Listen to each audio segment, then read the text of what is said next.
It's that time of year when we can expect people to be coming in for the next 10 or 15 minutes. Thank you guys. I'm hoping there's not a lot of people sitting at the Seaside High School Library right now. That was what scared me. But anyhow, thanks for everyone joining us. Thanks Seaside for letting us use this space. It's free. I mean, you can't beat that pricing. And for meeting two, Henry couldn't be here today because he had called me or emailed me and said that he can't make it today, but looks forward to the next one. But I'll try to kind of give his side of things, pressure me into some decisions. But no, I want to move us along, and the goal is, we'll put this on a monthly timeline instead of the quarterly meetings, and let's get to some policy decisions and work plan moving forward. So meeting two, my name is Jeff Adams. I'm the Community Development Director for City of Cannon Beach. And it takes you about 45 minutes to get down there right about now. And you want to hit the next slide. And so if we can go around, so for today's agenda, Alyssa is supposed to speak first, but she said she's going to be a little bit late. Likely due to traffic, but she had another meeting just prior before she can speak. And I don't know if she's going to join us in person or if she might be joining us on Zoom. But anyway, then we have a couple other speakers with Clatsop County talking about the housing dashboard, surplus lands, and other policy matters. And then Tillamook County, we got TJ here from Tillamook, who's going to be telling us about their program down there. And then we will get into kind of the mission, the vision, and our plan for moving forward. And I've got a proposed timeline to kind of get us to hopefully to around the holiday time with kind of the major points and priorities out of the way. So next.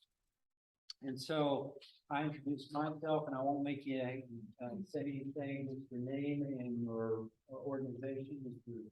Welch. Hi, everyone. My name is Denise Loffman. I'm the director with Crest, and I'm helping Jeff with facilitation. I have a sign-in sheet that I'm going to send around, so if everyone can fill that out, that'd be great. Thank you. Hello, Chad Sweet with the City of Gerhart, the City Administrator. Hi, everyone. Susan Penrod, Superintendent Seaside School District. Hello, Pam Cooper from Providence Seaside Hospital and the Director of Finance. I'm John Bayoka, County Commissioner for District 2. Hi, Meg Leatherman with the City of Astoria, Community Development. Bruce Jones, Mayor of Astoria. Steve Wright, Council President, Seaside. Brandon Oakley, Canby City Council. Jeff Laurie with the Seaside Planning Department. Yeah, Henderson, Clatsop County Community Development. Monica Steele, Assistant County Manager. Robert St. Clair, City Cannon Beach. Amanda Rockenstruck, Management Policy Analyst at County. Zachary Hood, EIS. TJ Riley, Tillamook County Housing Coordinator. Right, this is for the Department of Land Conservation and Development. And perfect timing. I mean, you look at that. Oh, God. Can I blame? No. No, later. Sorry. Jay Blake, City Board. All right. Oh, yeah.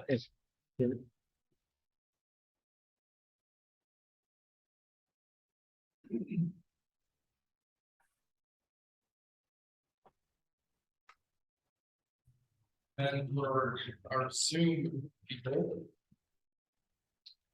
Can they hear us? Oh, yes, we can hear you. I can hear you. Yeah. I'm Brent Warren, City Councilor in Gerhart. Carol Connell, City Planner, Gerhart. Angelina Bryan, City Planner Assistant, Gerhart. All right, thank you all. I'm out of here. They're covered. We can't see you, but I'm glad you can join us there. And so, Robert, next one. Okay, next. And so I wanted to kind of go over what we did in the first meeting for those that weren't with us, or we just need kind of an update. And so what I'll try to do is after the first meeting, like I did with this previous one. Type up some notes, get them out there to you. If anybody feels, we missed something in our notes, just let us know. Also, if you go to the City of Cannon Beach's website, you can always go to our media and agenda page, and you can get the live recordings of these if you want to, if you're away and you miss it, or you just want to relive it again. And so, I know, it's exciting. And so it's exercise, we started off asking with exercise one that was Star Wars. We'll touch on that later, but that was just kind of get us going. Exercise 2, so in your groups, what do you feel you've done well in your community to help promote needed housing? And then the second question is, what do you feel you could do better? And next slide. So it said Seaside revamped short-term rental codes to reestablish more long-term housing, and Astoria banned home short-term rentals and allowing ADUs and increased density. And we'll talk about it here in a second, but you can see we really have across the region and really dealt a lot with short-term rentals. And I know Clatsop County just had some recent work on that, but every jurisdiction, I think you'll see our dashboard indicator on policy, and that area is pretty green. We're working on that. It is a point that we feel we're moving the needle on. Okay, next, number 2. And so what can we do better? We discussed the Heritage Square, both the kind of the things that we could have done better, but also what we learned from that. And I think some positive feedback out of that. Increased density, how and where. And Warrington was one of the ones that really talked about that. I think Henry really talked about, building up, as he said, and more density. So how to promote and use ADUs, workforce housing, ADUs, that's what we're kind of working towards in Cannon Beach. And we'll be talking about that on the 7th with our joint work session on code audit. And then hostel boarding house. I'm going to pass out a link. So one of the things we're going to be talking about today is how we work moving forward. And one of my goals is moving forward, we're going to start moving into policy issues. I'm going to start sending out kind of weekly major points that we need to make decisions on. So kind of a workflow, kind of moving through this process. And one of the things we'll do that is also some of the reading materials as part of making those decisions, or some of the best case examples or models that are out there. But there's a really good one that just came out from Gorilla Development. You guys know the firm in Portland called Gorilla Development. Anybody? They've done like the Zipper or let's see, what are some of the famous, maybe we'll go to it when we go to your all's off thing. But anyhow, I'll send a link to some of their recent developments, because they're working on single resident occupancy dwellings and mixed use structures in Portland. And it's a great model because they're using I forget what the ORS code on it is, but what they're using is that kind of self-funding, crowdfunding to fill in the gap financing. So it's kind of some innovative stuff. And so we'll be using some of those kind of links to our next steps and how we might want to start working. But they did a really interesting one that it's built on kind of that hostel boarding house, which we might really use I know in Seaside and Cannon and these seasonal coastal areas be kind of a good model. I just went to Sun Valley a couple weekends ago. I hadn't been back. I used to work there, and they use a lot of that for their seasonal help. That kind of hostel approach. Okay, next. So speaking of the housing strategies, 2642 action items. Next slide. I am proud to say that all of the Planners United and did great work on getting back through this dashboard. You can now go to the Housing Matters website on our page, and you can see kind of an update of where we're going in the region on these policy fronts or these policy issues. And I think this is what I want to drive home, is that if we're going to get things on the ground built, private public or private partnerships, this is what has to drive that. This is the infrastructure that I talk about in policy infrastructure. We've got to turn this more and more into green and be strategic about which ones we're going to be doing first. So what are the ones that we will be talking about over the next 3 meetings to prioritize for each of our jurisdictions, so that when we talk about where and how we want to grow, we can have the policies in place to make those things happen. And so I really appreciate everybody getting back to me. You know, usually planners are, you know, we say the famous line is, we don't want to see another report or something stuck on a shelf and nothing get done. This is proof that things do get done, and they're starting to get done.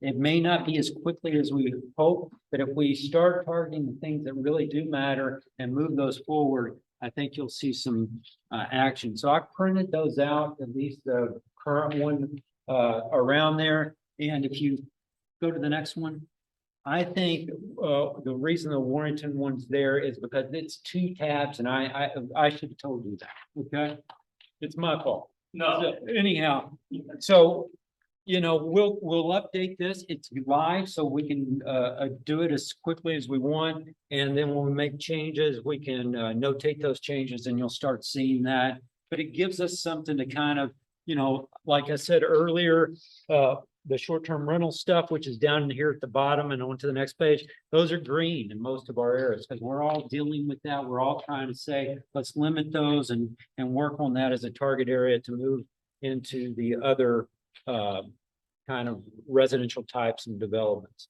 So, you know, cottage clusters, that came up a lot in our earlier discussion. Middle housing is what's key right now in statewide discussions. And as you can see, we're still in 2 and 3 of a lot of these things. And, you know, if we're talking about density, you'll see established minimum density standards, and some of that is in there. You'll see that Astoria is starting to move forward in a lot of the kind of density issues. But, you know, Cannon Beach, Seaside, others, we've got work to do in some of that area. So next up. So exercise 3. What is your vision for housing in Clatsop County 10 years from now? And we briefly talked about this at the last meeting. I think it was Henry that said something about tax structure has to change. One cottage, these are mainly warranted things, cottage cluster, row houses, going vertical, tiny homes, density, zoning, don't have housing to support commercial entities, and build apartments. And I want to just emphasize that we don't have the support commercial entities. If you go to any of these websites that I'm going to send out the links to for this, if you go to those mountain town communities and you look at their housing reports and their housing studies, this is basically what they base on a lot of their fees, and their offsets are based on employees, because what they've done for 20, 30 years is say, hey, we're going to every new business, every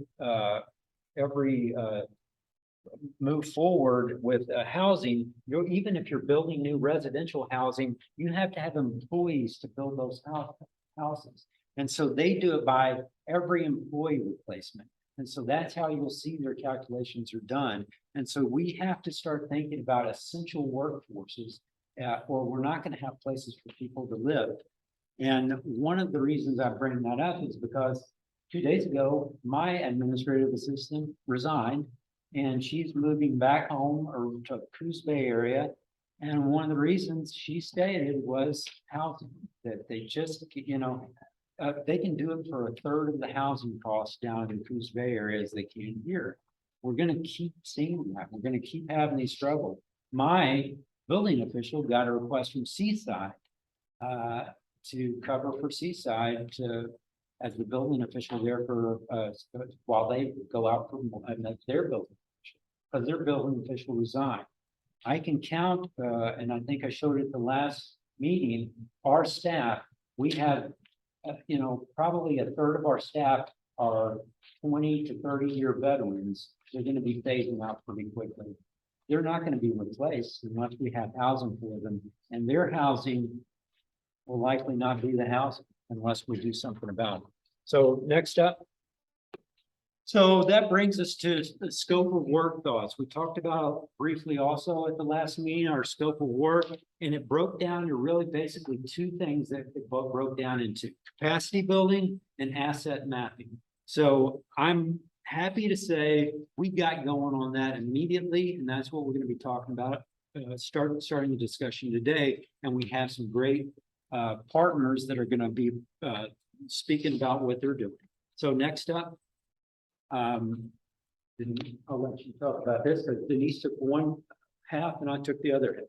So in terms of capacity building, for those who were at the last meeting, we talked about reaching out to Oregon Solutions around perhaps having them assist with facilitation. And so I called and spoke with their director. They're interested in meeting with Jeff and I, and then perhaps coming to our September meeting to talk to the broader group. And so that's moving forward. Jeff and I will chat with them and then have them come. And I'm not sure how that would be structured, because unlike say the Elk project in Clatsop Plains, they really created the structure for that, and we are already creating a structure here. And so it'll be interesting to see how they think they might be able to help us, and how long they would be able to help and what the cost would be for that. I don't have answers to those questions yet, but more to come. And then Jeff and I met with Alyssa from the Northwest Oregon Housing Authority and had a really great conversation. She will be here to present a little later. We also attended the City of Seaside Affordable Housing Task Force where Alyssa presented. And then the other list down below is basically a list of more to come. What we wanted to find out was talk to Oregon Solutions about facilitation, meet with Alyssa, and also get her engaged with this group because she's brand new in her position as director there. And then the other thing we did is we met with Dawn at the county along with Amanda to kind of chat about this meeting and also to just talk about how we're moving forward. Yeah. How building fast is key. So next slide. So the other was asset mapping. And so like you said, we'll have the county representatives talk about the surplus lands and also the dashboard concept for affordable housing. And then I've put together that other dashboard. I call the other half of it the policy issues. So those are kind of two things that we're looking at as far as asset mapping. But with Zach here from the GIS, Clatsop County's GIS, one of the things we think about, I brought up just the other day, I got the inevitable call from a realtor saying, I've got some great properties and just south of you with about 10 or 12 different parcels. We want to do affordable housing. We want to get it done. And I heard you're the guy to talk to. And I said, well, actually, that's not in our jurisdiction. That's down Arch Cape area or down below. And I said, that's just, I said, that would be the county. You talk to the county. Well, we did talk to the county. So that's, but how do we move those kind of, if they are true projects, if it is a possibility, how do we come together and move those kind of projects forward? Or who do we talk to at each jurisdiction? How do we make those networks to make that happen? And if it's not at the county, who do we refer them to? So I think that those are the kind of conversations we have to move forward. We have to have as part of this group. And that's also part of the asset mapping. So building the capacity on one side, but then also to have that map or those resources to say, we don't have sewer, we don't have water, we don't have things that need to be done to make these affordable housings that work within our system. That's not our area that we're going to target to how we're going to grow and where we're going to grow. So next up. So when we talk about how and where we're to grow, you're talking about infill, so building up, I think is how Henry said. talk about annexation as another portion, or that UGB discussion. I told everyone at the last meeting that I'm on the state's housing capacity work group. Part of their discussion is the UGBs, and basically about land swapping, how to streamline that process, and especially in small and rural areas. And so they're meeting actually right now for another meeting, but what we'll do is kind of track along with that, because whatever I learned from that, I'll also bring forward to this group. So next up, and then talk about not only where and how we grow, but it's going to take the private side, public, but it's also going to take the partnerships. And a group that's not often mentioned are the NGOs. And we'll talk a little bit about that later on, a couple portions of that. So next, and so surplus lands, Clatsop County dashboard, the strategy dashboard, and potential areas of growth. Those are kind of the keys I think we're going to be kind of concentrating on today. And then we will talk about breaking into those kind of two areas, and those are the two that we'll be hitting at the next meeting. So next one. Okay, so Amanda, are you guys ready? And we'll let you all. And so I've asked each one of our presenters 15-20 minutes or so, and to save some time for some discussion on these topics. And then we will get back into mission, vision, and plan after that. Any questions or any thoughts before we do that? And there's water, and the restrooms are just outside the door and to the left.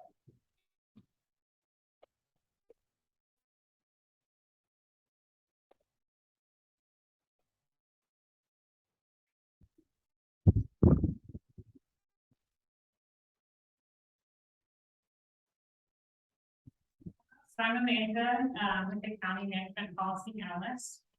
This is very exciting because this has been, I think, 2 years in the works. I got hired in January 2021, and it was passed down to me since someone had already been working on it.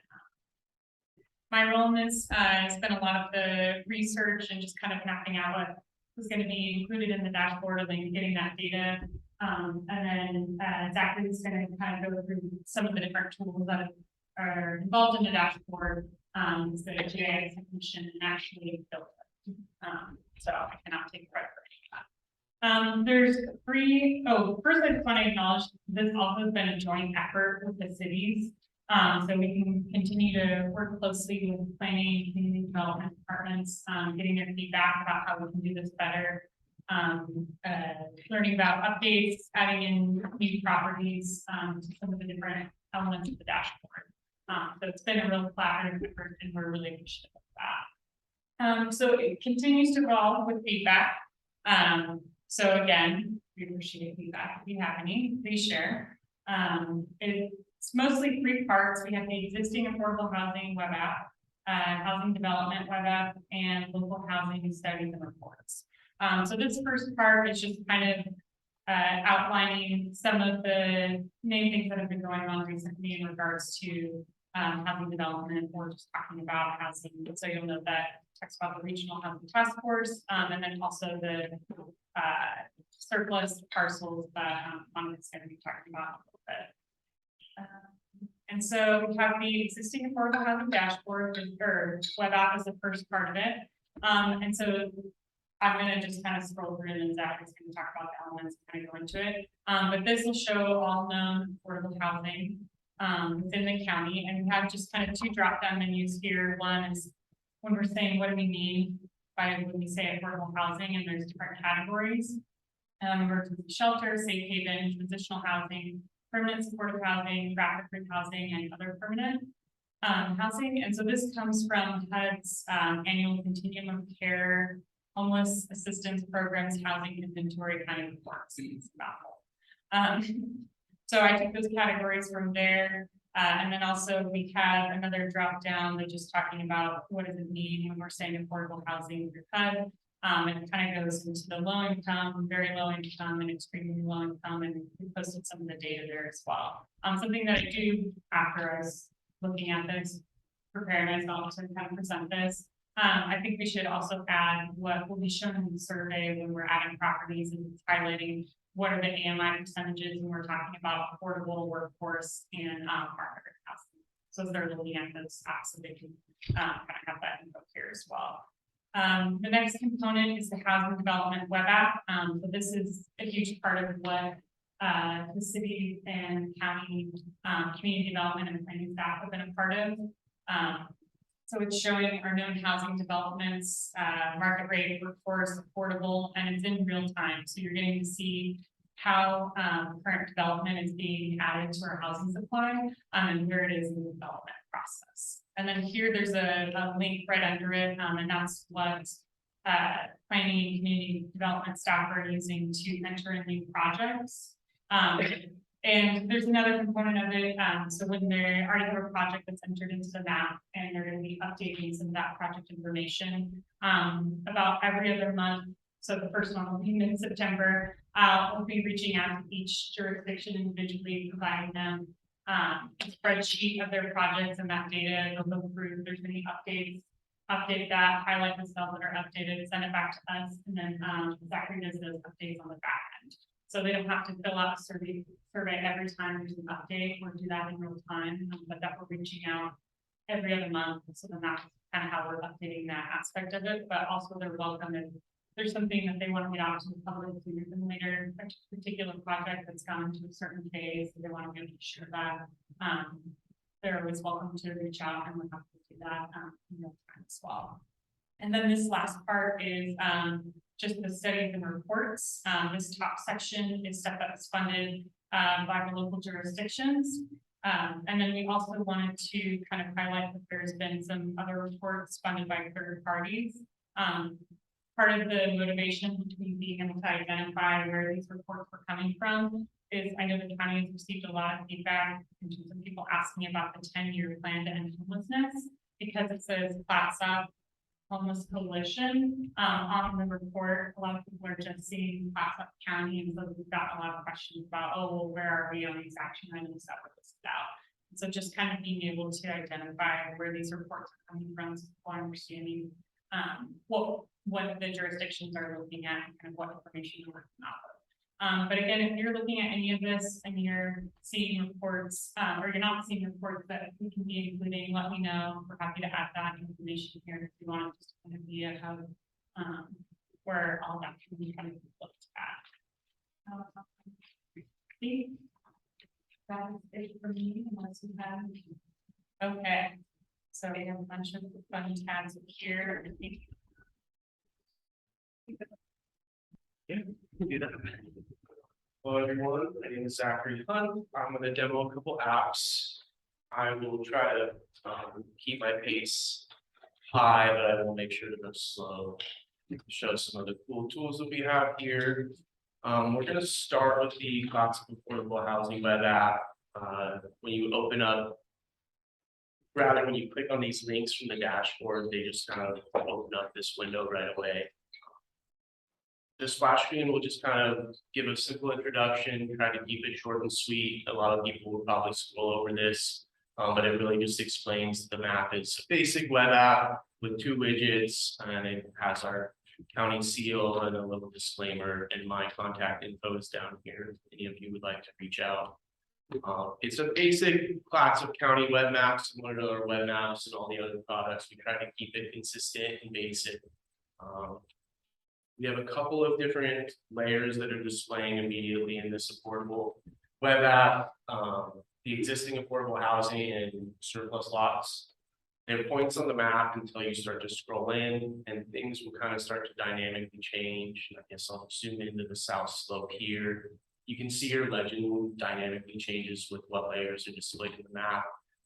Different layers will pop up or go away depending on your extent. We work with staff to kind of decide how we could kind of streamline this information for everyone.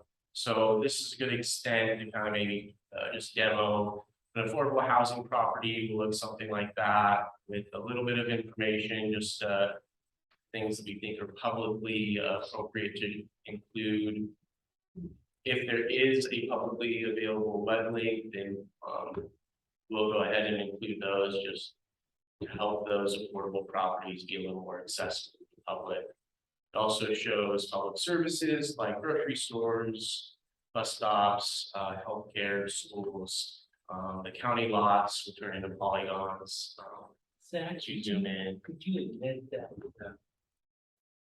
Oh, yeah, thank you. I was just looking right past it. I appreciate it. And then additionally, if you want to add more context to the web map, you can go to the second widget here on the right. Right now we're on the legend. You can go to the layer list widget. And that's when maybe if someone's not familiar with the area, they can turn on cities and communities. Maybe they're concerned about, you know, tsunami zones, etc. All of these pretty dynamic as well. Let's turn on the tsunami. You'll see that it shows up in your legend. That's about it for this. I feel like I can maybe jump into the other app and circle back to this one where we kind of see how it all ties in together. It's again very basic, just trying to make sure that this gets the appropriate level of information to not only the public but also everyone in this room. Moving on to the other app. Again, for consistency's sake, we just thought we'd keep the splash screen very similar. It's the same map design, with just a couple of widgets in the top left-hand corner, and a basic base map that again will dynamically change depending on how you use the map. I'm just scrolling with my mouse, depending on the machine. It's a pretty basic web map these days. I feel most everyone is pretty familiar with the use of these basic tools. But feel free to stop me if anything seems a little funky. Same thing, some more detail. We'll pop into this map. You'll get public services. You'll get the same county surplus lots. If we go to a survey that was collected, you can see the information that some of you in this room have entered. I wasn't really planning on it. I think we have some time. It's okay with everyone in the room. I'd like to enter a quick survey just to show you how it dynamically fills into that map. So when you open up that link that Amanda showed, that it's staff will follow. You'll come to this survey form. Has a link to the app I was just showing, and a link to all of your community development or planning pages that the cities have shared. Please feel free to reach out if that is not what you'd like displayed. I will try to go quickly here. We like full survey collector names. We've had a few different departments just enter their department, which is usually fine, but we've had some survey corrections, so it's a lot easier to track. We know the person that entered the survey instead of just like community development or CSI or something like that. I'll just go ahead and choose unincorporated. You can see any required questions will have a little star.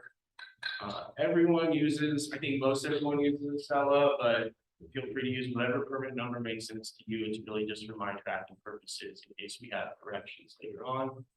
You can see that land division addition that was requested we add. Let's just make it affordable. Project planning, we can skip anything that you don't think is pertinent. I'm just gonna write demos, and then which survey to delete later. You can drag and drop images. I think it's something like a megabyte limit. If you have a bunch of data you'd like to attach, we can work together directly to make sure that that data is attached. I want to allow location services to locate it. Sure. Okay, we'll find out where we're at. Okay, so sometimes the map works out great. Sometimes staff will need to just directly enter an address. If that's a new that's great. It's good for me to know. So don't type in an address today, and I will fix that by the end of the day. We'll just go ahead and submit it with wherever we were at there. That's fine. You'll get a little prompt that says your submission was successful. And at that point, you can either choose to add more surveys, or you can go view in theory your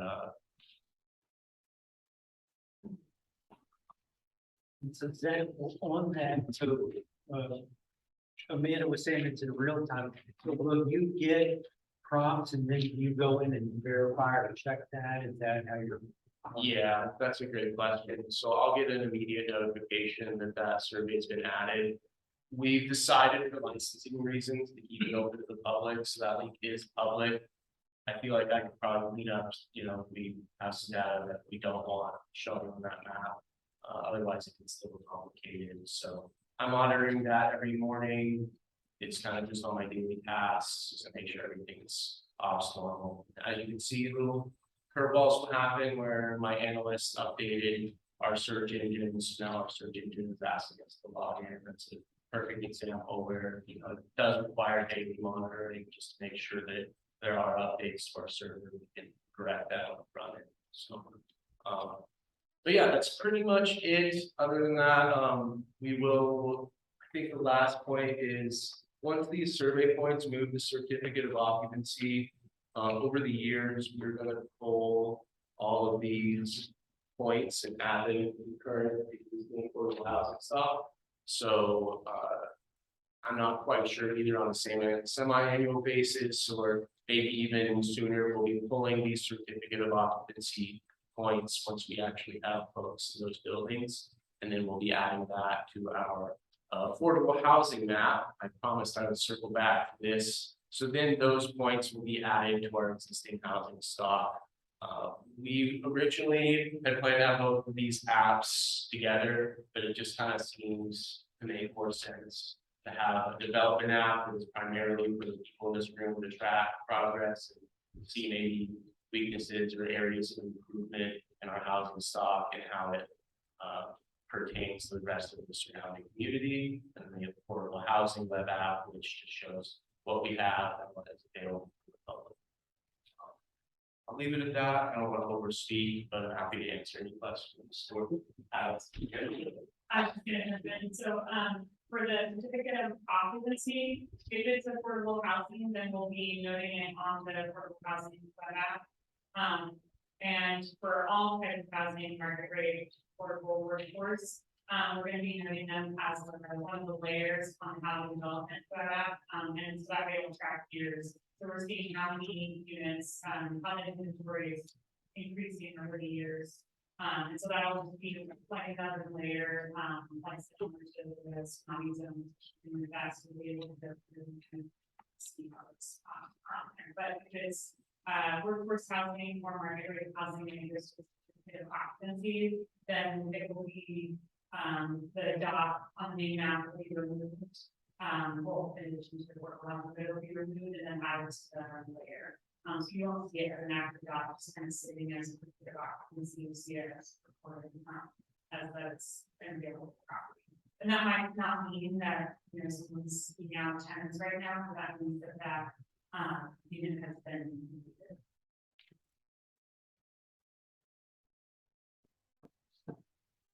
All right, any questions? Is there a possibility someday of just getting a short email that says, here's what's changed in the past week, month? Yeah, I think so. I have different reporting capabilities that Amanda and I are kind of working out the kinks. We start to get data going in now. I think we have something like 44 survey submissions. The more data I get, the more I can do with it. So absolutely, I can see in the future if they create a maybe monthly or semi report that you can see the changes. Would be nice. I would suggest quarterly or semi-annually. I think monthly, there's a lot of projects take a lot longer than that to get off the ground. So, and also funding back in the staff time. Well, I would assume it's pretty automated. Yeah, pretty much, yeah. I A think lot of automating on the front end is more, but again, once we get all that ironed out, yes. I'm just curious, are you interested in seeing when something moves into the stage of certificate of occupancy, or just in general, if there's? It just simply drops off because something's changed and it's not there. oh, like a change status. That might be just kind of a change status, run monthly or something. because we've been talking, you know, internally how we're going to process, and like Henry said, we gotta be kind of cognizant of how much staff time we can do it, and we want to be as accurate as possible, right? So we're, I think, going to do it through e-permitting and do a monthly report ourselves, and then just enter them all once a month and verify that, you know, with you guys. So I think that's how we'll likely work on everything, whether it's weekly or monthly, how we end up doing it. But I think, yeah, how we process that and then we put that out is. But you mentioned change status, are you talking about the landlord is now no longer doing affordable housing projects, or? Could be that, or the new project that was there and the permit expired, they gotta start all over. Or they changed to some other style of housing. I'm just trying to figure out how we would track if the landlord decided to say, quit section 84, or quit affordable housing marketplace. How would county even know? We, to a certain extent, through our tax assessment, obviously, those individuals get tax exemption. And so, but that's not something that's gonna necessarily change on a monthly basis, because that happens on an annual basis in regards to their tax status. And again, kind of depends on if they're receiving that, if they're doing other things in regards to just changing the way that the amount, whether it's market or they're making it just more expensive, that's not stuff that we would have. And mind if I ask a clarifying question on that? Because different agencies define affordable differently, including the IRS, right? So what is the IRS definition that would be then reported to the tax assessor's office of affordable? So it was, and I can't speak to all of that, because there's a whole lot of different qualifying things. And so, you know, when you are getting certain tax exemptions, there's a variety of things like the, yeah, but he has market rate in there, and then he has low income, and so it just kind of depends on the mixture of the property, and I can't speak to that. That's the only reason why I brought up the staff issue, because at some point you have to dial it in, and then the picture becomes either the whole building is or it isn't, so to speak. And I just want to be cognitive that whatever statistics get put out, they're A, accurate, B, they don't take ages to dial into unless it's going to be an annual course. You've been using, I want to say that I got it from the, or from like, was it 60% AMI and below is affordable, 60, or was it, it's on the survey, which that's what I want to have to, yeah. And it looks like, Question, or qualifying this is like everything that's new in here looks like it's 120. Yeah, so this is, so 60% and below or 60% AMI and below is affordable, workforce is 60 to 120, and then market rate is 120 above.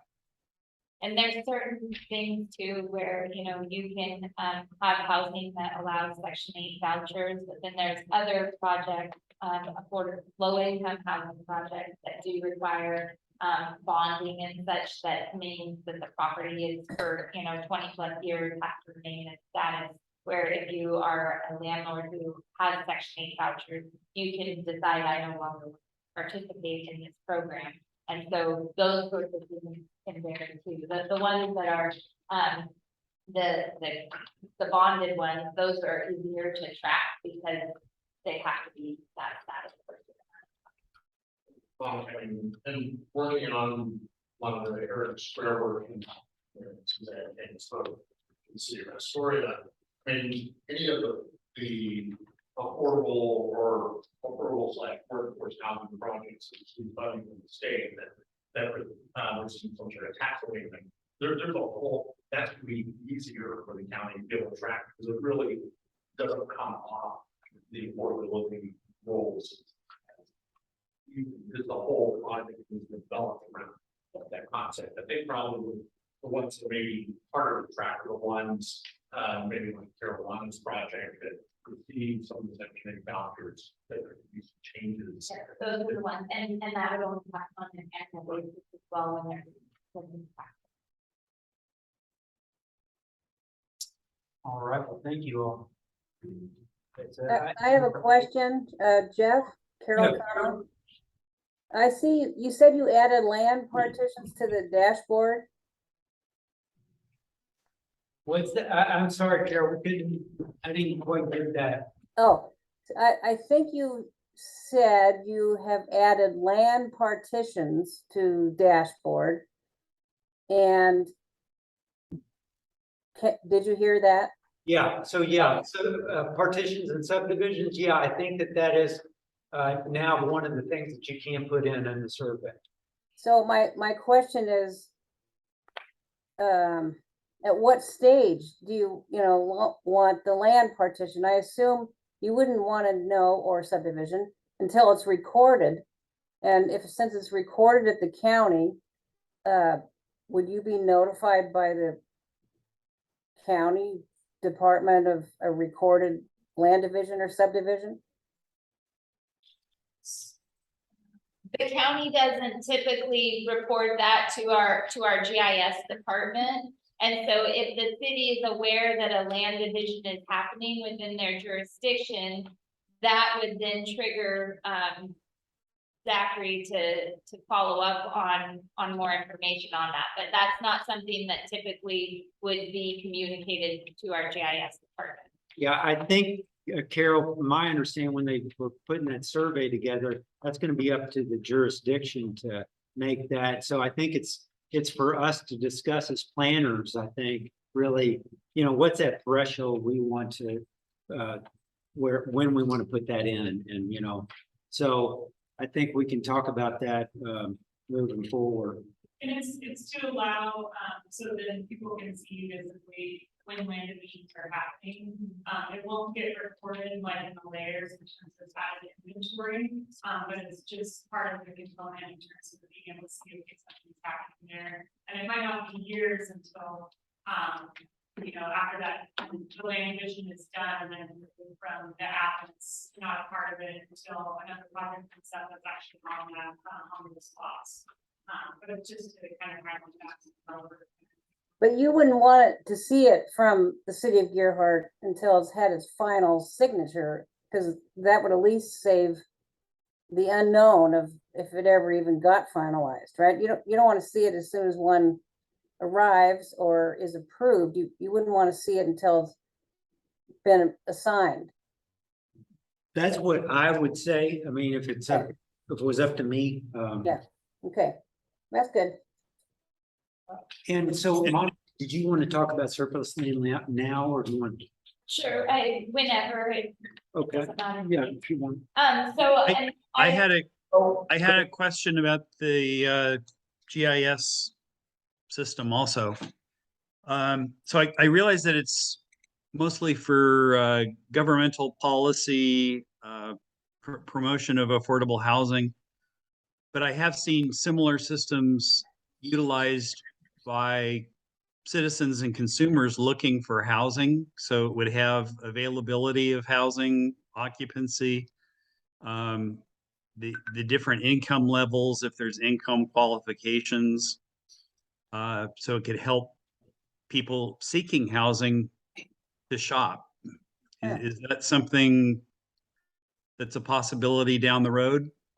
Yeah, I can speak to that. That's a really good question. So that came up early on in the project, and that was a big part of the data collection, what took so long. And long story short, it's a lot of conflicting information that I was able to find online, and it's not updated regularly. And so it was becoming clear that we wouldn't be able to have the contacts for each of the properties to be able to know and check that information to make sure that it was correct. So unfortunately, it doesn't have that public facing component in terms of being able to provide all that information for people who will have properties. But that is why we've included those web links, so that people can click on that and then find that information from the source, especially if it's changing the services that are provided for that particular project. But no, it's not included in what we have. But I can't tell you one story that I did hear from our VSO, that our business services officer, that regularly when they're sitting down with veterans, that are looking for affordable housing, they're able to bring in that map and kind of highlight the stops and then say like, okay, like here's some properties that we can look up, and then, you know, then on the back end, doing more of that research who we get in contact with, but this is visual, for case managers, that will kind of figure that stuff out. All right, any other questions? I love the set of professional audio. Anyhow, thank you for that. That's great. I'm excited. I'm a big GIS data guy, and that's great work. I think it's going to be real helpful for us also when we talk about further. But yeah, we'll let Monica. You want to kind of update us on that? Sure. So, I'm assuming you're all aware that, the county put out an RFI for the available land inventory that we have, and these are tax foreclosed lands, and they're being offered under ORS 271.330. So that means that they can be used for low income housing, for nonprofit developers, for social services, and for childcare. And so, when we originally put that out, we went through and kind of tried to find those lands that we have available based on our categorization list.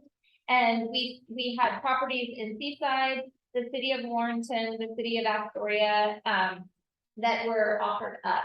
And since then, we also identified a lot in Gearhart, as well as unincorporated Clatsop County down near Arch Cape.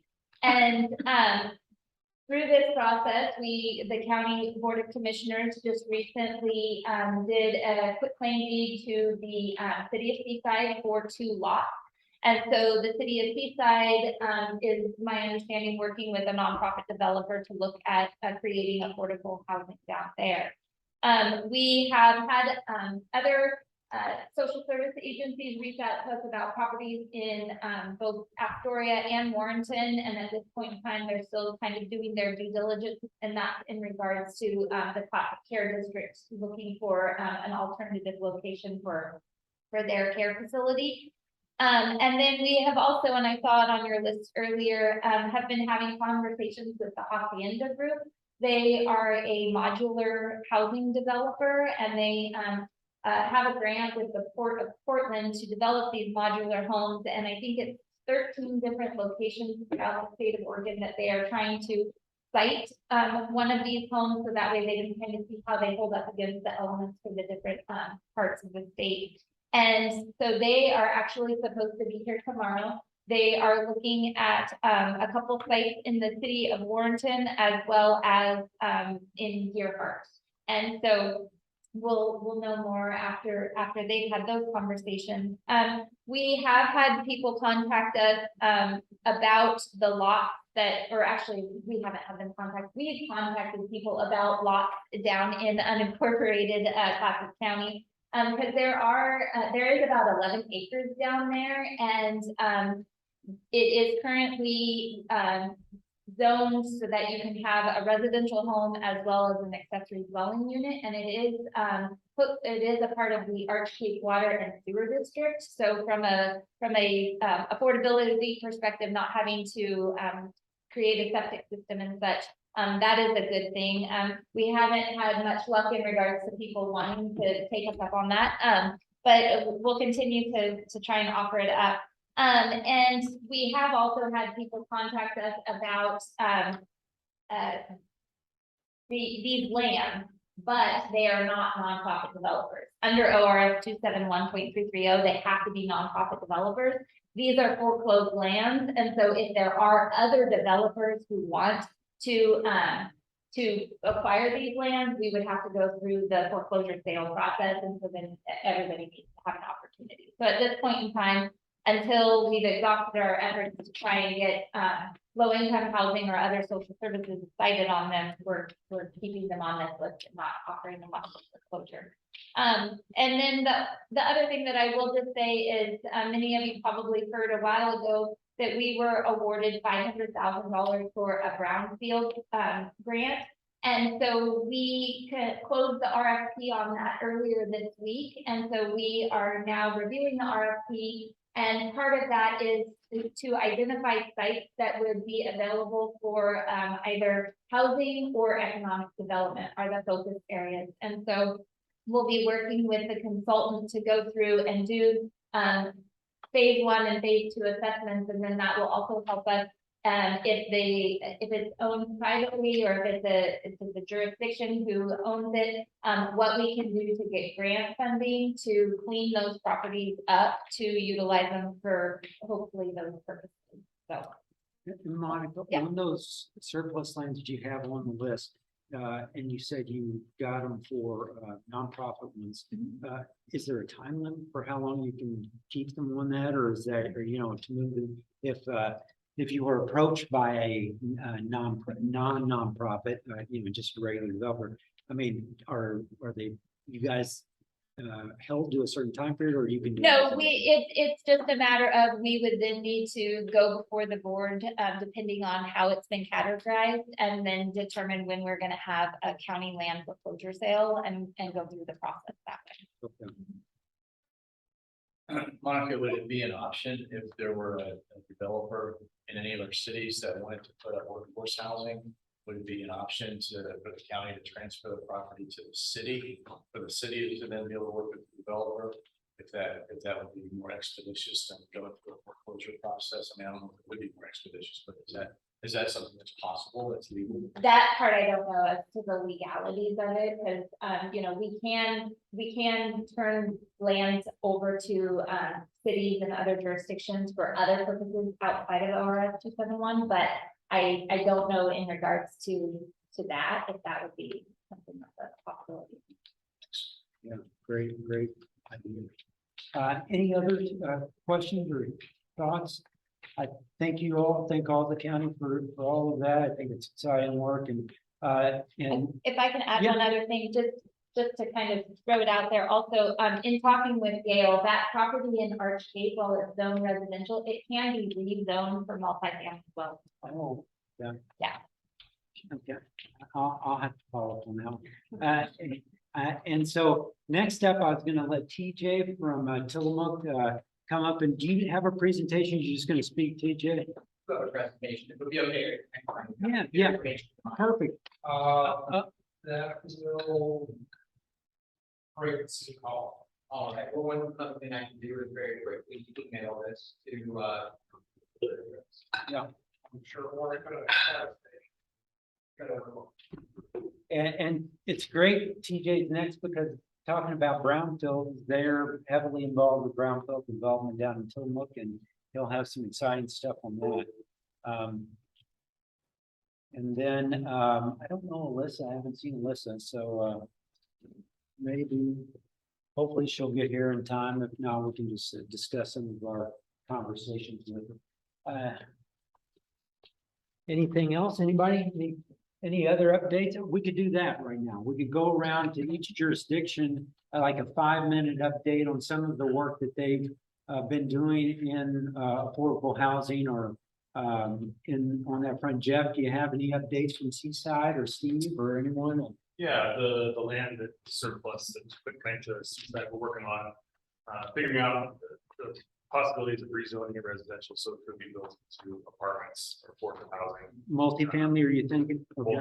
Yeah, and we're also looking at the ability of potentially applying central aid to it. If that would be a possibility, to be able to get a nonprofit developer in there to build affordable housing. Okay.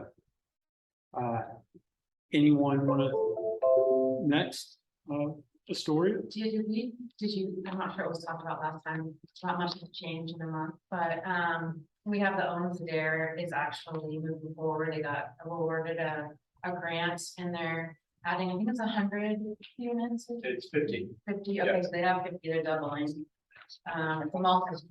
25 are for people at 25% income, coming out of homelessness, basically. The other 25 units for people at 50% and it's for seniors. And who's the grant through? Is it? Well, Noah, this, Oh, okay. yeah. That's Yeah. super. Well, that's great. Anything in Warrenton, anything? Yeah, we started to utilize county tax data to create a vacant parcel map.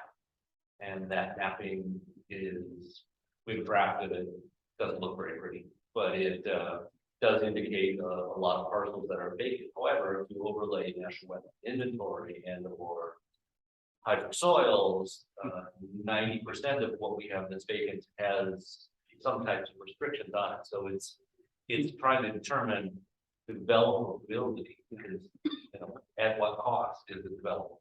And so Jay, on that note, I mean, I think this is what, not the next meeting, but the following, and that's what we will hope to do is bring through and work with Zach, or he hasn't been committed from the county yet, but we're gonna make it. But because he's gonna work the wondery of bringing that kind of stuff together so that we can start looking at how and where we can grow. And yeah, that is part of that discussion. Like I said, the state housing work group is that they know that part of the struggle is this identification of wetlands. And it was discussed at the last meeting on that working group about technical assistant grants and stuff to rural, especially rural communities, to do these kind of wetland inventory studies and things as one of the kind of the main top needs from our areas.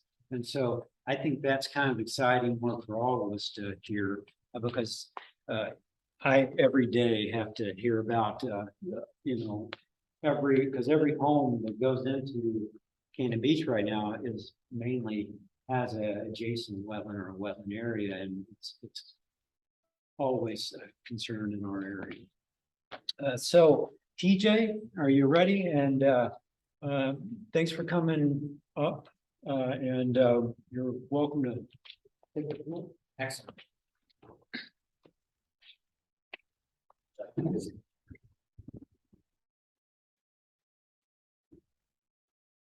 Good afternoon, everyone. Thank you so much for inviting me to visit with you today.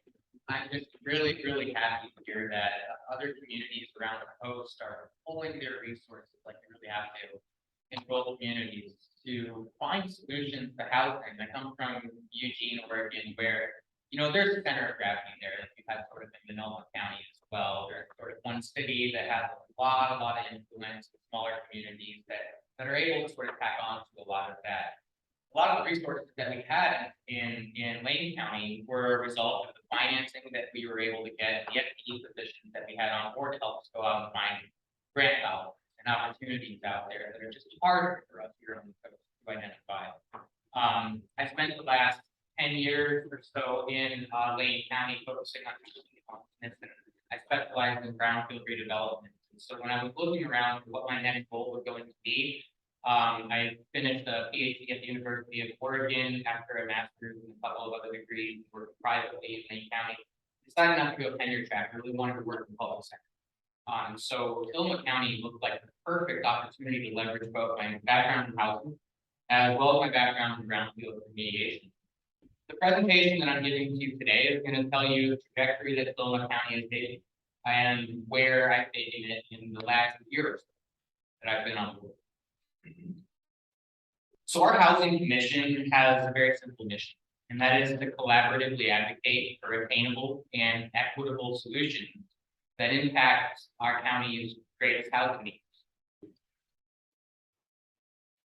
Our housing commission members are very intentionally structured. Membership is such that there are about 8 at-large positions. We have a representative who specifically represents North County.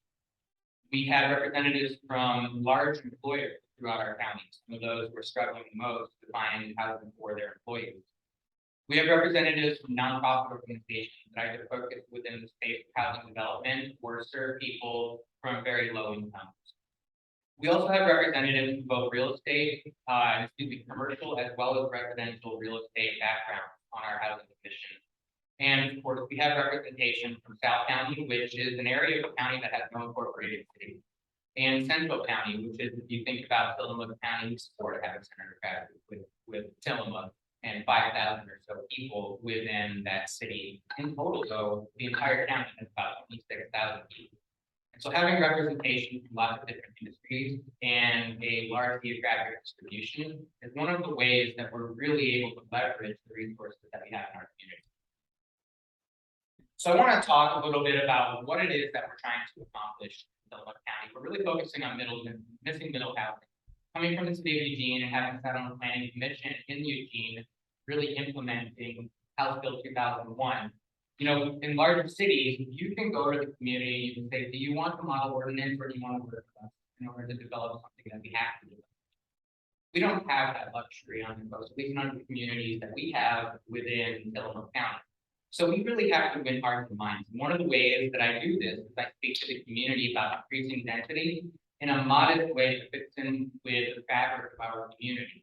And I use this image to really illustrate for folks what it is when I use the word density. It's not necessarily our single family homes, there's a lot of them in Delaware County. And it's certainly not things that get above, you know, bungalow courts or townhomes, multiplexes. There's a place for those. We actually have one 60-unit complex being developed in the city of Delaware right now. But that's a rare occasion. I really want to emphasize to folks that the things that we're trying to encourage are our duplexes, our triplexes, our fourplexes.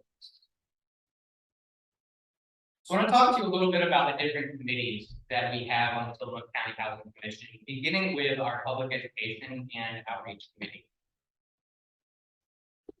A couple of the things that we do is we provide information to folks. So we write articles on the programs that are available, on the different housing typologies that are out there, accessory dwelling units, different flexes that I mentioned a moment ago, some of the challenges and opportunities around bringing those to the market. We provide one-pagers and talking points so that when we do have our meetings, both with the public and internally, people are on the same page, we're using the same terminology. We're looking at external resources. So the ABCs of ADU is the document that's provided by AARP to try to encourage homeowners to use ADUs as a way to expand it in the community and maybe have a little bit of income for themselves. And we also leverage legislative reports that are produced by the state. Any new legislation that comes out, talk a little bit more about our committee. We also importantly provide charts, tables, and infographics to help people really digest what it is that we're talking about. In the article, y'all may have seen some of the what's the story with film, what's the story of housing in Tillamook County. We have an article series that comes out on a pretty regular cadence, really drilling down to the stories and experiences of people within Tillamook County. What are their experiences and perceptions? What are the outcomes from cities and communities in the public processes that have been developed for trying to find housing opportunities? The programs and efforts of community partners. Tillamook Family Counseling Center, for example. They're an entity in Tillamook County which is focusing on behavioral health housing. How can we leverage those resources? As well as Adventist Health, which is our primary healthcare provider within Tillamook County. As well as providing housing commissioner profiles for people to know who it is that they might go and speak with if they have a question that focuses on real estate, or if they have a question that focuses on the unique nature of North County or South. Our engagement step within the Public Education and Outreach Committee is really to provide photos and videos and recordings of social media posts into the content that we can get out to people in lots of different ways. The majority of folks are using social media these days. We can meet them where they are. We also provide a quarterly newsletter, the first of which will be coming out in the beginning of 2023. And this is the focus on action, including what it is that's coming out of all of our different committees. We provide progress updates, what we will call a thermometer, which is a true measure of units and measurements of units, which is housing units, dollars, hours, projects, or any other quantifiable measures that we can demonstrate have been produced as a result of this work. Keep in mind, these 15 people are all volunteers who sit for 4-year terms. I'm the only 1.0 FTE currently in Tillamook County that's hired to address housing from sort of our global perspective in the county. We have a legislative action committee, and our legislative committee is very, very active.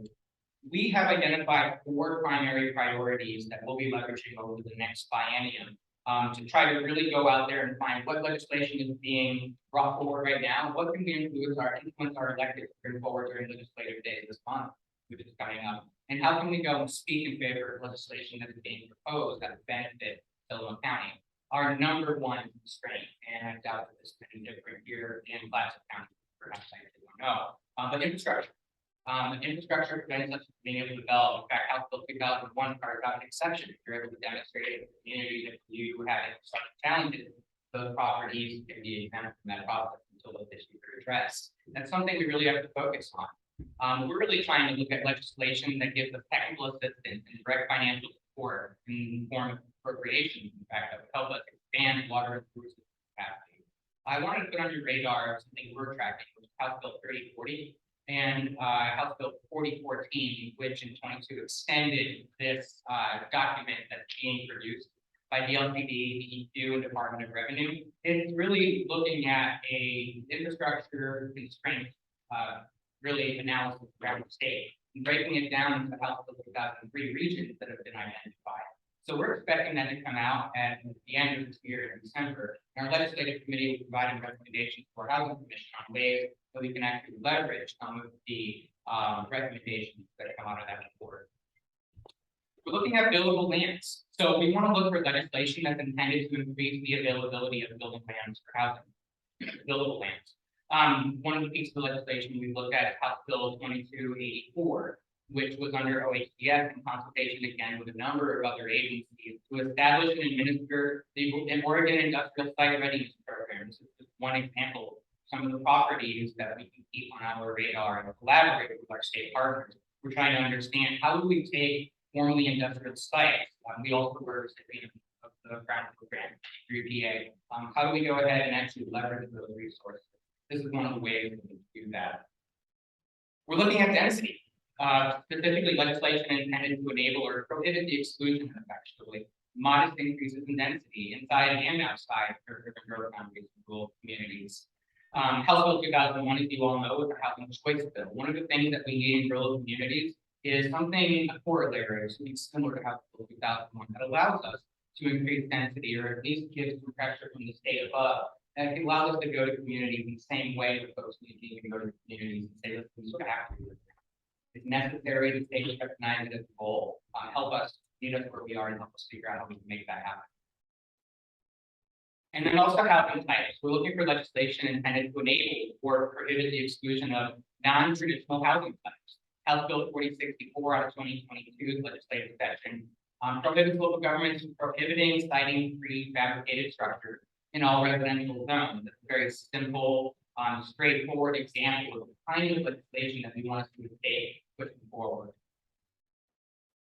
I'll talk to you a little bit about our finance committee. This is one of the committees that I formed right after starting my position here in down in Sullivan County. Our finance committee is charged with really two things. One is to give out money, and the other one is to find money and bring it in and use it to leverage more programs. So a good example is we have our workforce housing grant fund. In fact, tomorrow we'll be listening to 5 developers who will be presenting their projects to the Sullivan County Housing Commission for funding up to $20,000 per unit. And the primary source of that money is coming from 2 resources. One is the ongoing short-term rental operator license fee, and the other one is the pot of money that is allocated by county commissioners in the American Rescue Plan Act. But we also have other sources of money that we're trying to leverage right now too, as well as private donors who have actually reached out to us, just said, hey, we heard about your fund, how can we do that?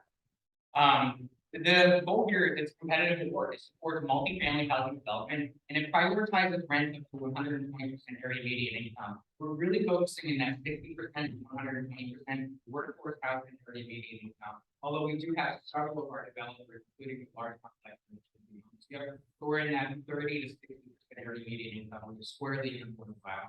Anything above 120% is really market rate. We're not focusing our attention there. We feel those developers kind of allow us to reduce it.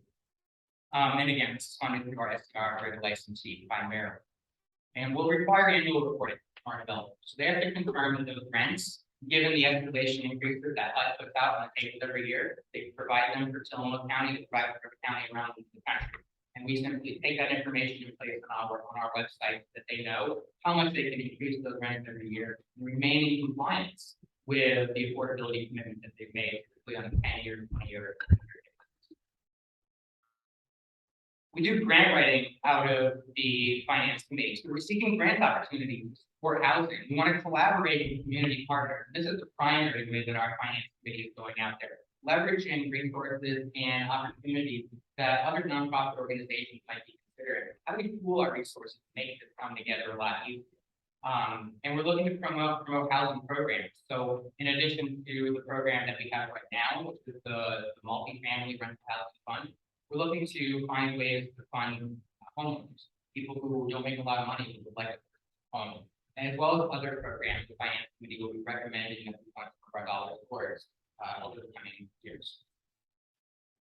In 2022, actually 2021, we put in our brownfield grant. This is the very first thing that I got to jump into when I started in November of 21. I immediately said, I want to leverage my experience to go after this. We were happy to be among the 8 of 9 applicants. I don't think you all knew that. 9 applicants out of the state of Oregon applied for brownfield funding. 8 of them received it. So way to go, right? For all the folks who helped with the resources to make that happen. So this was what's important from OPAC early in 2021. They provided some assistance and with some grant writer consultants, and as well as this came out of a regional stakeholder meeting in August before I came on board.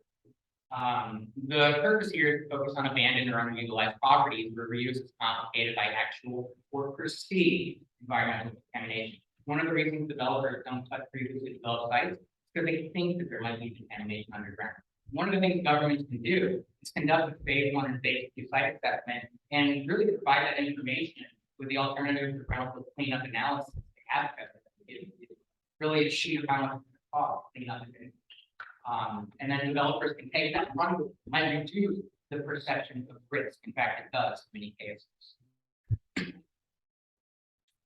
We also have a housing property tax exemption that the county was first to implement, and that we're providing technical assistance to our city so that they can adopt a mirror ordinance. I'm proud to say that 4 of our cities are in the process of bringing this before their councils right now. This is a simple way that we're able to provide some assistance on the front end for people to actually build housing in Tillamook County. They can take that to their bank. It's easier that to get financing, and it also reduces their cost for the long term. It prioritizes, again, 60 to 120% AMI workforce housing.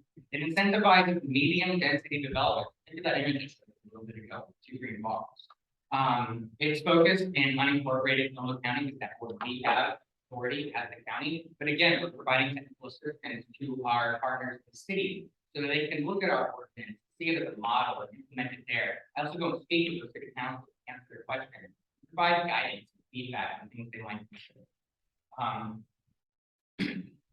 To give you another example of what our finance committee is doing, this is the multi-family rental housing fund application. We leveraged our GIS online, which is the Survey 123 tool as well. So when applicants fill out the application, they put a dot on the map. We're able to demonstrate exactly where our developers will be presenting tomorrow are located.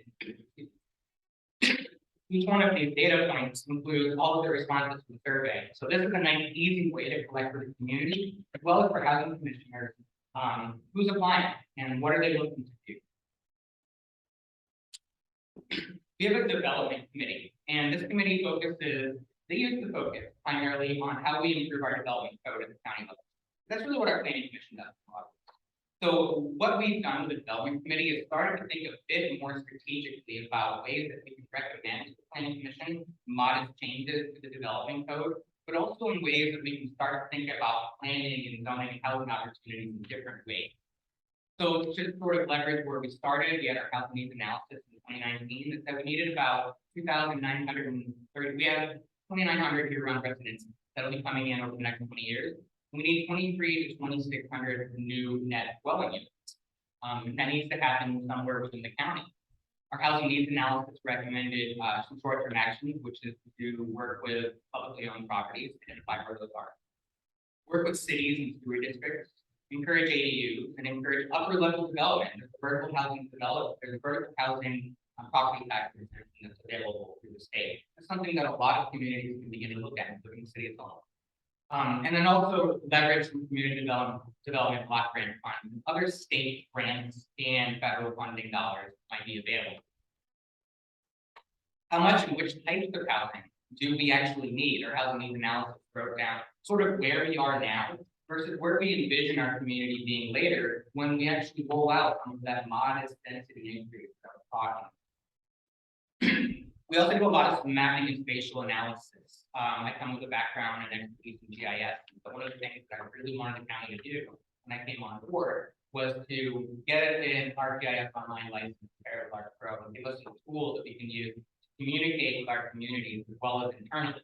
So we're overlaying opportunities and challenges. We're looking at availability constraints. what is the distribution across the county? And then also with the ArcGIS online platform, we're able to tell stories through our story maps, we have web maps, which allow people to go around. But you can also actually have public presentations where you're taking those web maps and putting them inside of the story map, and that becomes publicly available. We're doing community surveys and open houses and events, and all of that information also goes into our spatial analysis tool. And we can track developments and progress of those developments. Some of the things that I'll show you as an example here is we've overlaid where our enterprise zones are and where our brownfield sites are. We've tried to identify where there could be opportunities to leverage additional resources and incentives that developers could pair with sites that might be on brownfield lands. We looked at where those enterprise zones dovetail with Business Oregon projects. Business Oregon has a live web service where it's actually quarterly updated, where they tell you where they've given dollars, what the exact purpose was, what the name of the grant was, what their hopes exactly were for that project. We understand that, and we can use our grant narratives and we can use our existing resources to leverage those already some cost and benefits in our community. And then we're also looking at things like, what is the age of our housing stock by census tract? How old is the housing stock? There are opportunities to look at weatherization programs to improve what's already there. We have a lot of naturally occurring affordable housing. I live in one right now. I live in Rockaway Beach, so my drive isn't too far. But if the house was built in 1936 and probably hasn't been renovated since, you know, I don't pay a lot in cost for housing, but it sure could use some weatherization. Just an example of the kind of things that housing dovetails into beyond just trying to get more units on the ground. We know we need. And I'll kind of leave you off with where we are at the moment. We're putting together a housing action plan. And this really begins with research and engagement. A lot of what our public education and outreach committee is doing there in the green. From all this work we're doing, we're identifying priorities, opportunities, and constraints, which will eventually become recommendations. This will all be wrapped into some framework and infographics, and the housing action plan itself is going to be informed by a few quantitative pieces. The first is an employer survey that went out right after I came on board. So we have results from our employers. What are they experiencing? What are their challenges? How would it help their employees and their businesses if they actually have more housing in the community? We've got a developer survey that's going out right now. So we've listed about 1,000 developers that we've worked with over the last 20 years. Our community development director has provided that list so that we can go out and ask them targeted questions. Will you build affordable housing? If not, why not? What do you build typically? How can we be there for you? What do you need from us? And then we're doing a public survey following those two surveys to help us understand what the community perceives. Perception is reality, right? Sometimes the community will come and say things that we in the public sector might say, well, that's maybe off base. We need to keep our ears open and think, okay, this is what the community is actually thinking. We need to address this. We need to overcome the objections that we're bringing forward. That's one of the things that we're working on. And all of this is going to be part of each committee's individual strategy. So our legislative committee has a strategy that they'll be putting forward, which includes the 4 priorities I outlined. Our development committee also has a strategy, as well as our outreach and our finance committee. Most recently, I formed an executive committee. That executive committee is made up of the chair of each one of our individual committees. And this is the way that we're really able to bring everything together at a very, very high level. So that when we meet once a month at the Housing Commission, we're not diving into the weeds. We've already done that throughout the month with each of the committees diving into details. And our committee chairs give simple report outs during our monthly meetings. To tell you the truth, the committees is where the work gets done. And so to really intentionally develop committees that target the priorities of your organization is, I think, the biggest recommendation that I can make. And of course, once each committee is done with its strategy, they'll bring that forward to the Housing Commission for approval, and then for final approval by the Board of County Commissioners. And what's nice is everybody's on the same page with all our marching. We know what we're prioritizing, we know what we're doing, and all of our individual volunteer commissioners can go out there and feel confident in what they're saying and what they're doing. So I want to go ahead and just, I don't know if I already showed that. Here's my contact information right here. And this presentation is actually on your drive, so feel free to hold on to this, share it out. I believe I shared a copy similar to this a few months ago when I did this.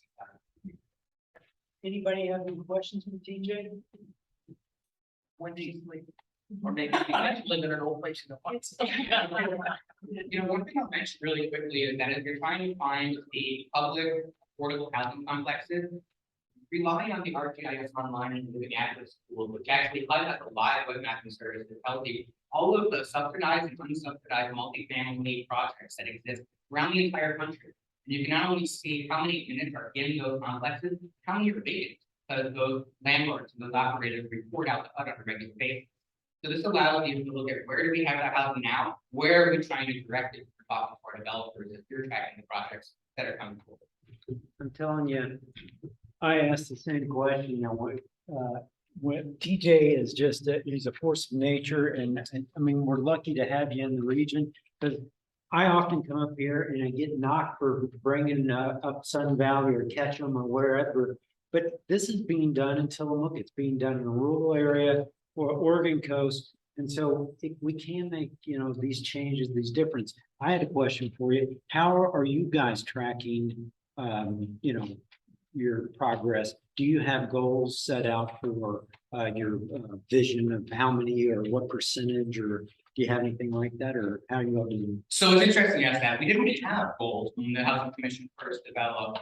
That's what we're doing right now in the strategic plan. And so at the end of this year, we'll have completed commission-wide strategic plan that clearly identifies what our goals are. So that thermometer I talked about will start to tell the community about how close we are to achieving them. Okay, super. Anybody else? I have a question. So, one of the things in Clatsop County around housing is there isn't any type of strong nonprofit presence. And so I'm curious, you know, I know you're working with Mia Casa, and so I'm just curious what kind of nonprofit, how strong is that in Tillamook County? We're fortunate to have a lot of nonprofit organizations. So CARE Incorporated, Community Assistance Resource Enterprises, there are primary houselessness service provider in Tillamook County. We have Tillamook County Counseling Center, which has started to get into housing. We're of course working with Mia Casa, which is an established land trust, which is a significant resource. They brushed the dust off of their organization, right? They actually got funds and still maintained the 300 they needed to remain at the state level a viable organization. But it's only now that they're coming back online and beginning to restaff. And I've been working with that organization to build up their policies and procedures. So we have several nonprofits, and I think that's an important piece. Try to develop it here.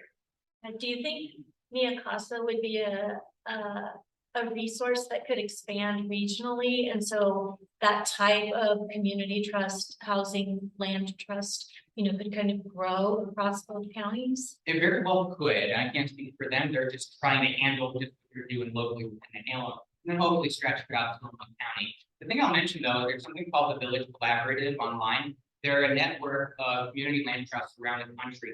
Many of them leverage limited equity co-op model, which is where they're able to have blanket financing and then bring people on board, purchase a piece of the product, but not necessarily any of the land. So you only have one person dealing with finance with the bank. That's the direction that Mia Casa is going in, and I provided them with the same resources sharing with you. There are several of those CLTs here in the Pacific Northwest that I think could be more at a point right now to be able to provide support. Anybody?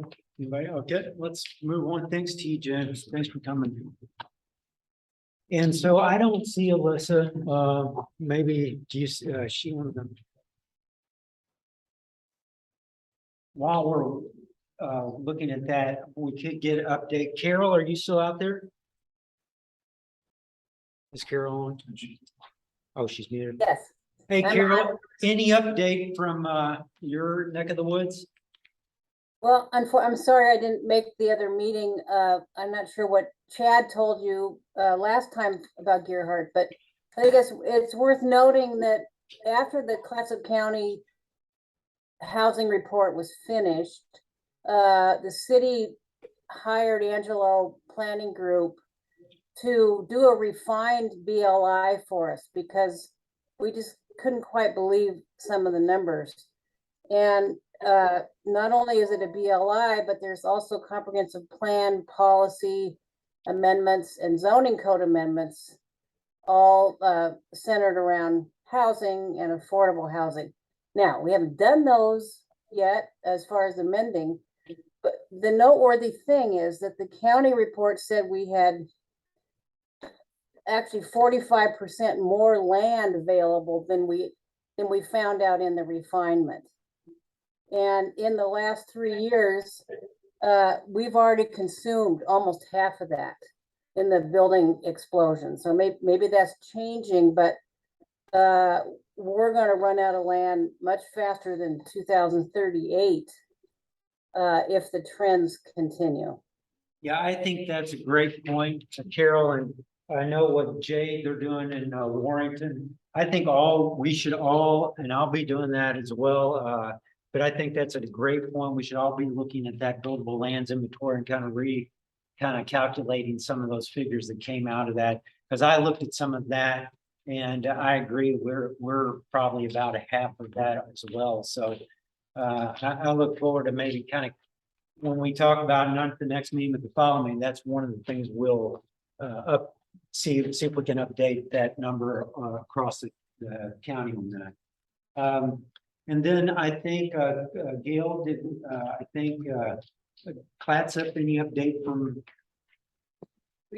Probably our only update is the comp plan recommendations that were in the housing study. Those are moving forward to our board in September. It's just part of our overall update.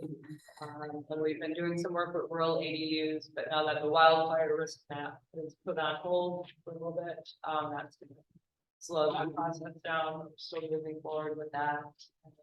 And so when you're talking about your updates, it's at public hearing that for the comp plan? Yeah, September 14th is the first public hearing. Okay, wow, that's huge. Okay. And they did that all in-house. That's a huge win for that to get that far. And for the city of Cannon Beach update, we're doing a code audit.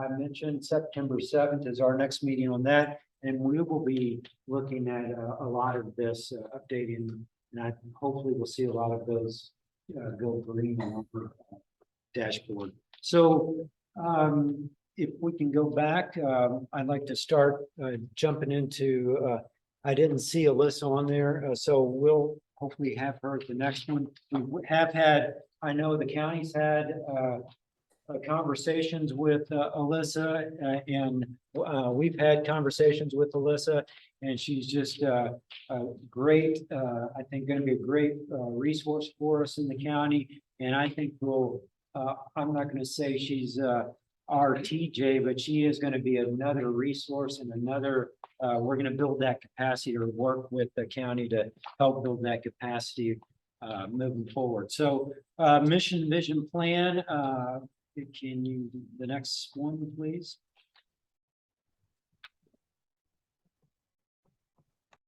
All right.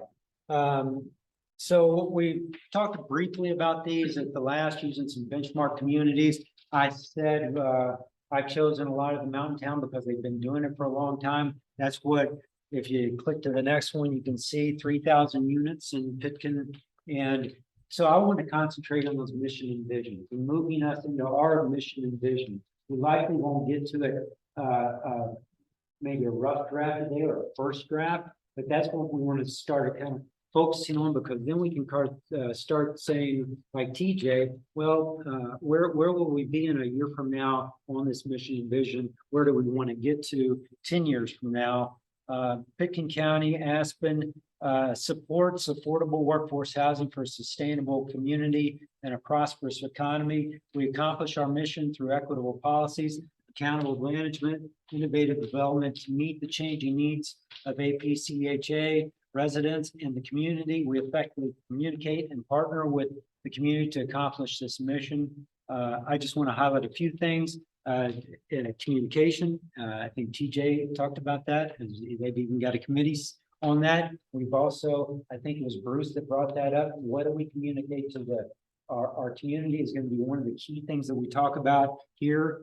Vision, APCHA aspires to cultivate the country's most vibrant mountain community, diverse, connected, healthy, and thriving. Next slide, please. And then they go into their values, from public trust to equity, innovation, and then next slide, please. Then they go to the goals for each and their strategies for moving those forward. Okay, and this is all available on the website. Another one of those links that I'll be sharing all these links with you next. And each one of their goals and strategies. Okay, next. And that's the last one. Okay. And next up, Gunnison, Crested Butte touched on that this was from a presentation at the last meeting, 5-year goals to complete by 2023, increased percentage of residents living in town by achieving a 75% housing full-time occupancy, 30% of units in town deed restricted, 15 rental. Next slide, please. And they have their mission and vision also on their website.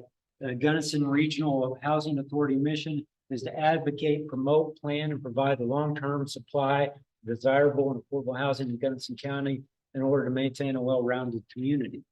Our vision is to support the quality of life and economic vitality of the unique communities in Gunnison Valley by increasing housing choices and opportunities for local residents. Next, Park City, Utah. We can go on to the next slide. And so one thing I wanted to note, kind of what Denise was talking about a little bit with TJ, it's not only the public side of things, it's the NGOs that do a large lifting and a large part of it in many of these regions. Park City being one, where most of their building is being done by Mountain Lands Community Housing Trust. It's a public-private NGO kind of partnership. And that's how they get a lot of their work done. It's the same with Arch and Sun Valley area. And you'll see there, Mountain Lands Community Housing Trust is a 501c3 nonprofit corp founded in 1993, is based on the belief that a safe, affordable home is often a family's first step toward economic self-sufficiency. MCHT addresses the dual problems of housing affordability and availability on 3 fronts: acquisition, new construction of affordable housing, direct assistance in securing housing and needed basic services, and education and advocacy to promote housing policy. And so next, please. And so I spoke about Blaine County, Sun Valley. Next slide.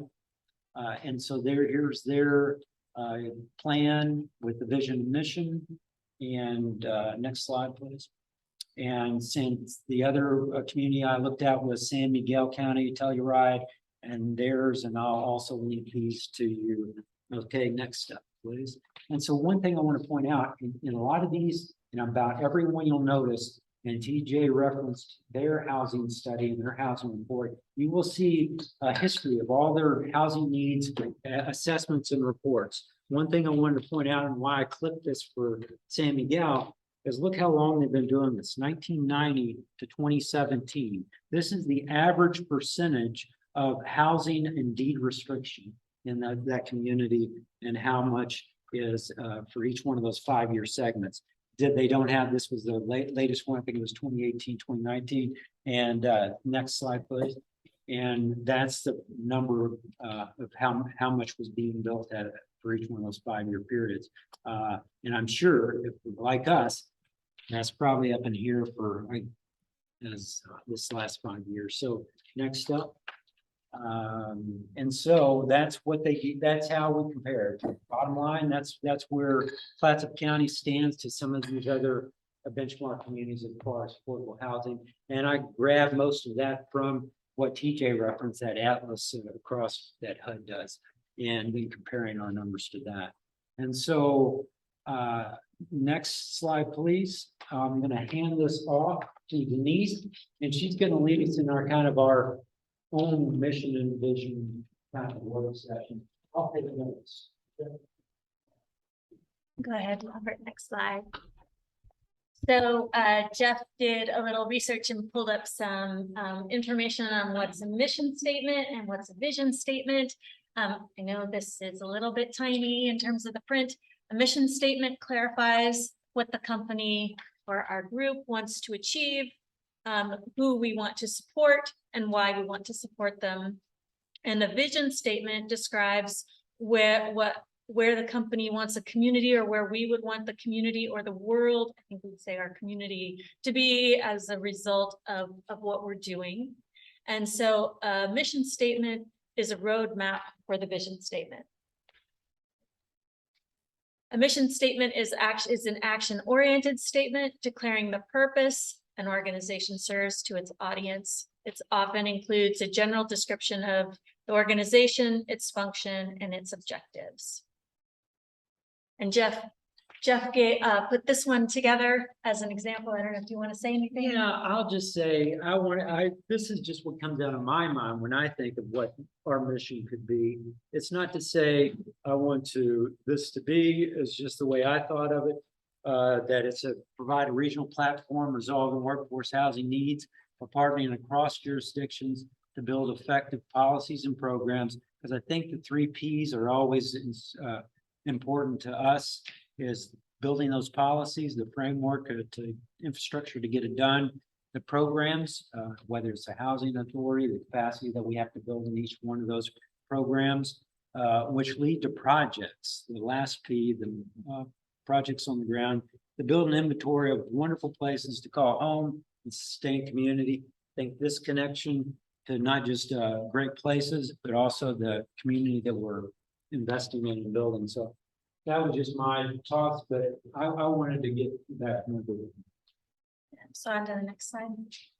So one of the places we thought where we would start in terms of, we are not going to put a mission statement together today, don't worry.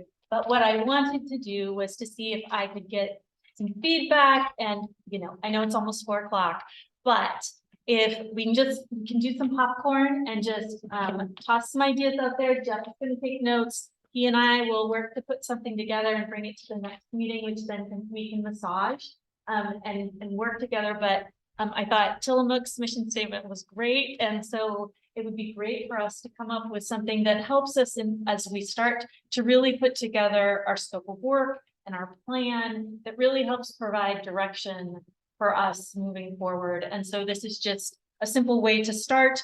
We're not going to take super long today, but Jeff and I want to be sure that we've got feedback from you guys in terms of when you think about this group and what we're trying to do, how would we measure our success around housing in the region?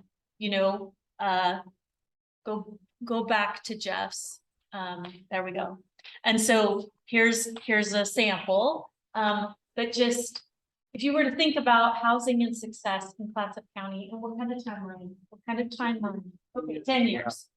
So we've got a 10-year timeline. We're thinking about housing in Clatsop County. 2032, what did that be? Yeah. Anyone have any ideas? A percentage increase. A percentage increase? Yeah. Increase from 3.9. Right. Now, maybe that wouldn't be the same for every community. I assume you're talking about conglomerate. Yeah, so targeting that growth, right? Is that what you're getting at here? Yeah, I mean, how does the whole group who are representing various jurisdictions come up with a 1%, a certain percent? It might be different for each community that then ends up with a, let's say, 20% increase countywide, something like that. Right. Yes, we could talk about it from a increase in percentage from a regional perspective. Right. Great. Thanks, Carol. I think you hit an issue on the head there. It would be good if we were able to attract greater nonprofit or otherwise private sector capabilities within our community, our county. Getting one of those or a couple of them recruited to address some of those things is going to be, I think, vital, because I don't see anywhere cities have the money to just start developing this stuff, so to speak. So it's going to require that. I would also think that we would be able to have a better understanding of our housing capabilities in terms of development, as we've already started working with Seaborn County. And I would view success as getting partnership with our friends at CLCD on potential UGB expansions if necessary, and if there's sensitive ecological areas that are in growth management housing, those get taken out of that zoning and we get approval for that, so that we can go to places where we can't. That growth will actually be real according to the zoning maps versus just on paper like we have to do. Yeah, and streamline that whole. Yeah, I think the building department, going to e-permitting, I know the state's mandating it, but having a centralized e-permitting system that's consistent across the community, I think is really important to have, a good thing to have. Of course, that comes with its own flaws, but at least it's predictable. I'm not saying that we need to have a metro style countywide planning authority. I don't think cities would like that too much, but having a little bit, at least more, everybody's on the same page. Just having the knowledge across the state, I think is also a great tool to have that. Jay? A little tongue in cheek, but the vision should be there would be no need for a committee like this. I love it. Okay, but it is necessary for us to create capacity at the local level so that the people who are coming in to do the job in 5 years, 10 years, are adequately trained, and the cities and planning commissions know how this process works. Right now, my sense is that a lot of planning commissions are struggling understanding how we're going to meet this goal. So I think there's a lot of education that has to happen. Most of you don't even know, yeah, they're full roles, yeah. Yeah, I'd also say that we have to actually adopt our recommended strategies, like should Gerhard adopt allowing accessory dwelling units? That would be a big step. Yeah, prioritizing recommendations.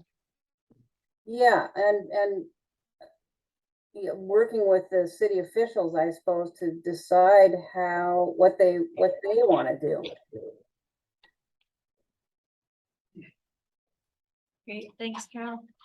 I think it's maybe semantics, but I think it should be more of a how do we, agency or as a government or as a governing body, facilitate the programs and policy to allow for-profit, nonprofit agencies to achieve that, not the governmental agencies. Kind of want to, you don't want to use government money, you don't want to use taxpayers' money. You want to facilitate through policy to allow others to achieve those goals. So, Connie, you want to set the platform along the way. That's the platform. You don't want this to be a long-term government program. You guys, as you said, they don't need us.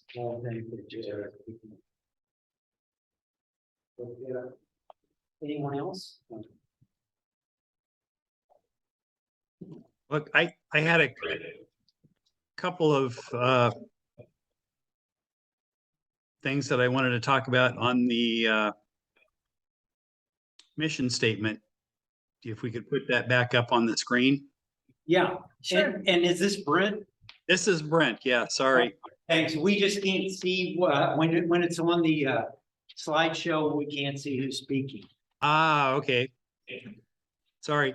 I think that's a very good start on the mission statement, but I would suggest removing the word workforce out of that first clause.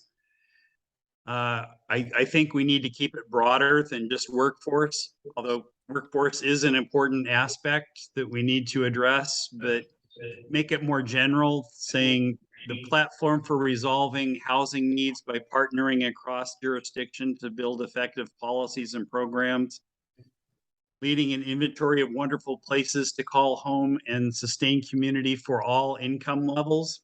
Okay, great.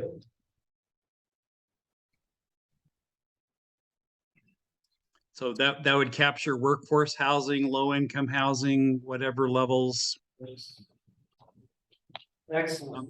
I'm gonna send all my drafts to you for updating, okay? I did want to address, so I sent a list of potential nonprofit partners that we could work with after the last meeting, and those were included on the slide presentation earlier today.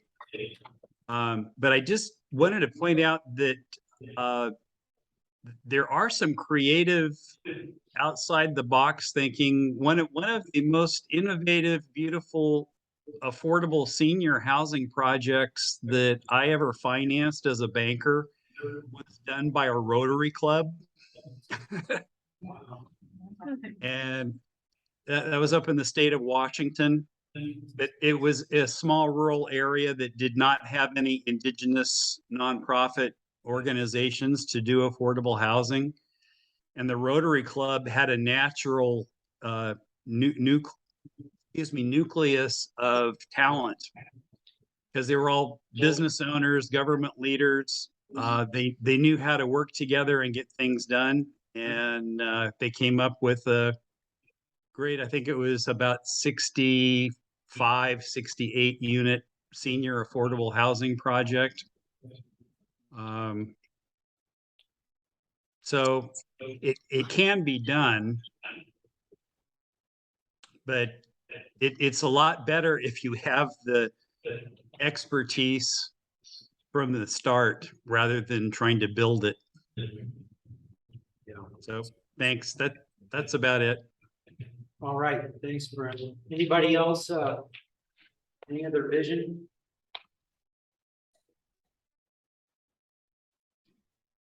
I think we've got enough to start. Yeah, I do too. Yeah, thanks, guys. Yeah, and so, we'll kind of work on the vision, mission, and bring that back to you.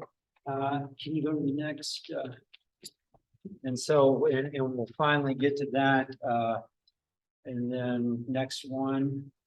And so back to a long time ago in the guys so far. So if you want to go to the, so one thing I did want to just touch base, we're always, this is what we're doing. When we talk about communication, communicating what we're going to do, we're thinking about this story arc. What are we telling? Are we truly at the climax? Is this the most exciting moment of the story when the problem is at its worst? Or where are we on this story arc? What can we do?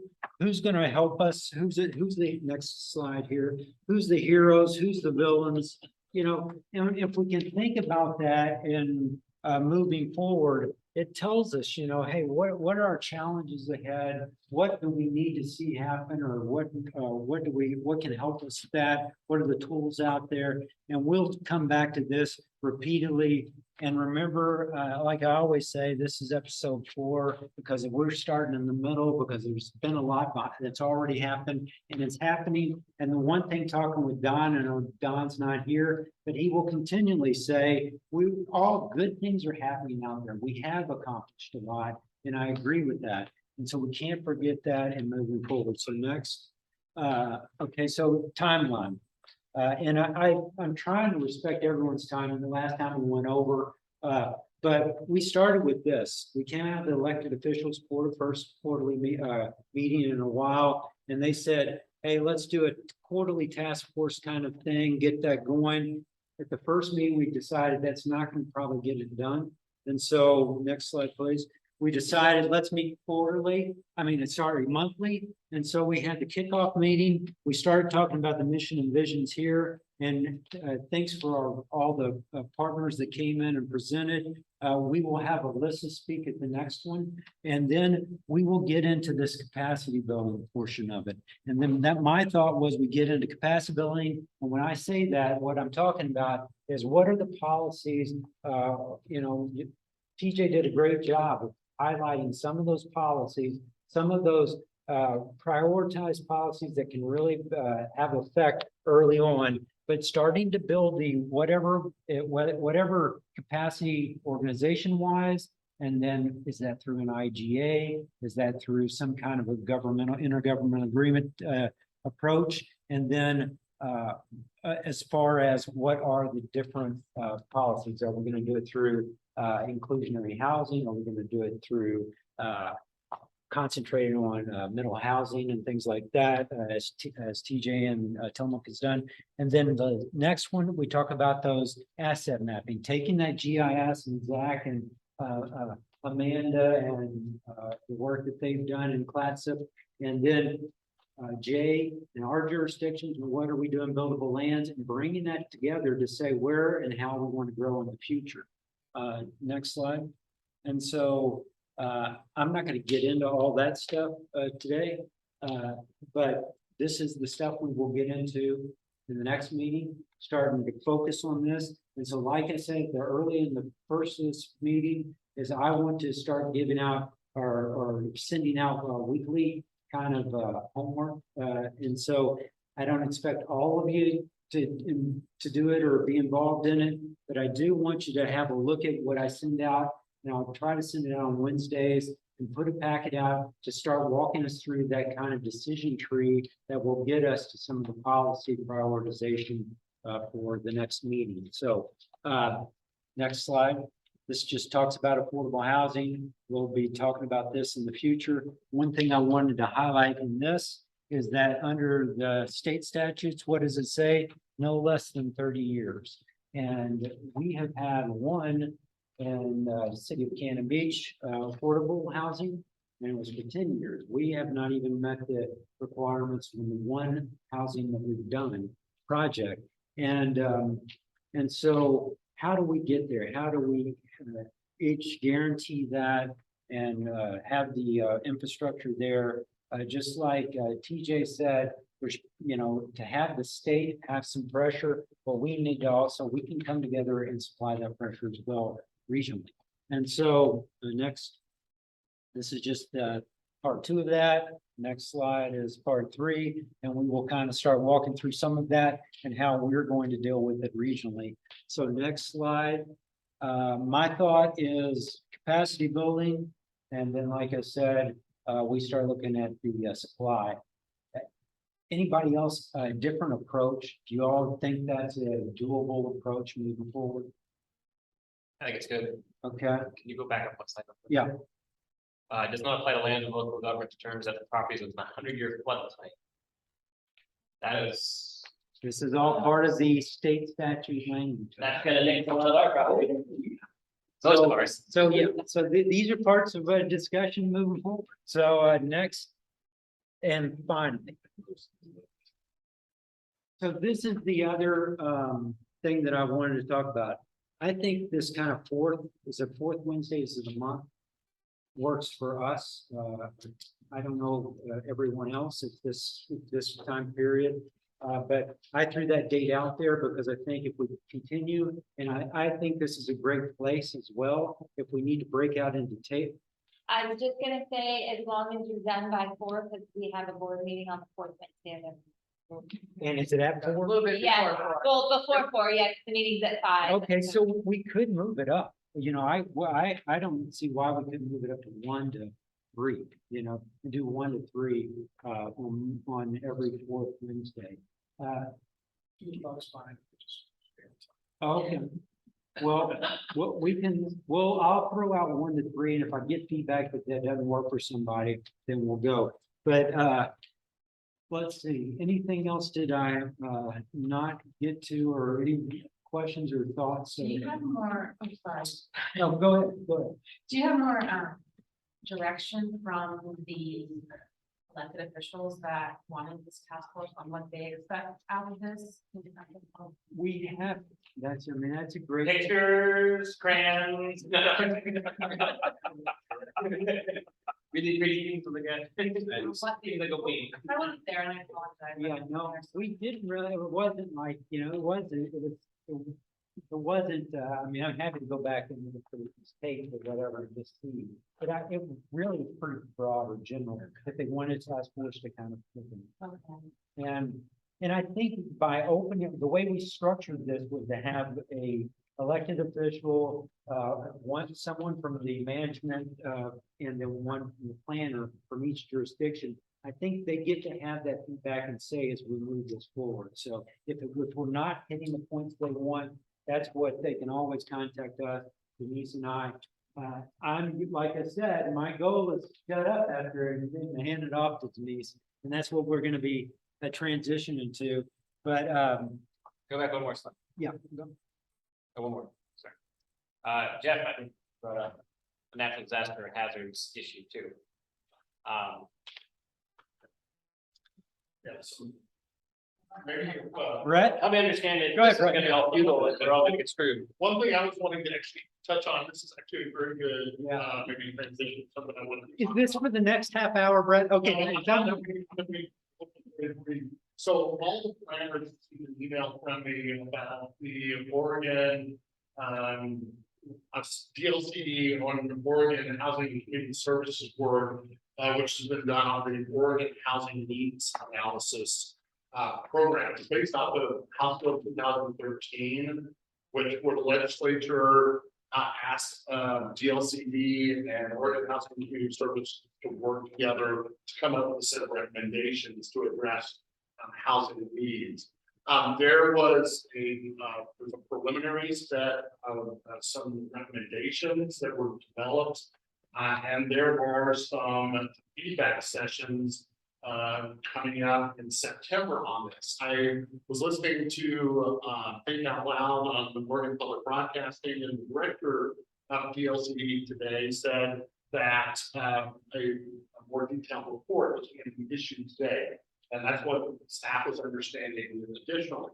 And so Mayor Ballantyver, on some of your concerns about some of these things that have implications in some jurisdictions in terms of that have a lot of floodplain associated with them, these may be some opportunities to be able to provide some feedback on some recommendations going forward. Because what the request is from the legislature is that this work will go back to them next spring as the legislature starts working on further housing work and programs that could be put in place. One thing that I'm hearing from jurisdictions, my area goes from Newport up to Astoria and rural Columbia County, is that local jurisdictions are needing more technical assistance money, more assistance to be able to do things like urban growth boundary swaps, and the other type of work that is required by some of the legislation.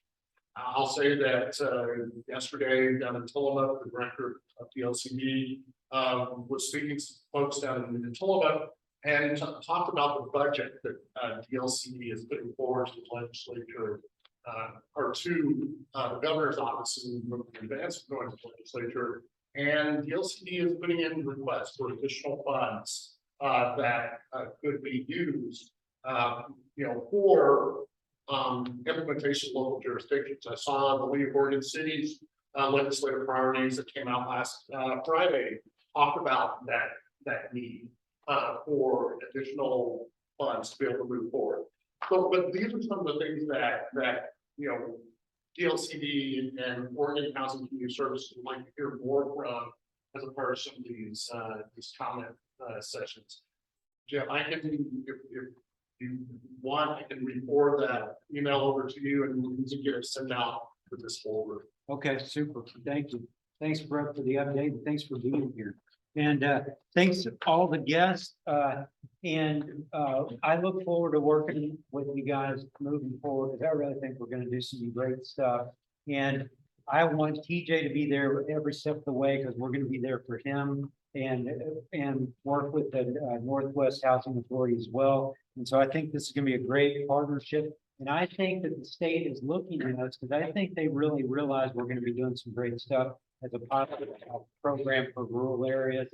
And, I can think of 7 groups that I want to speak in and share some of the stuff that we need to be tuned into. But if we're going to get stuff done, we're not going to be able to have as many kind of guests and speakers. We're going to have to really start rolling up our sleeves and getting the work done. So I appreciate it. And remember, go dogs. Yeah.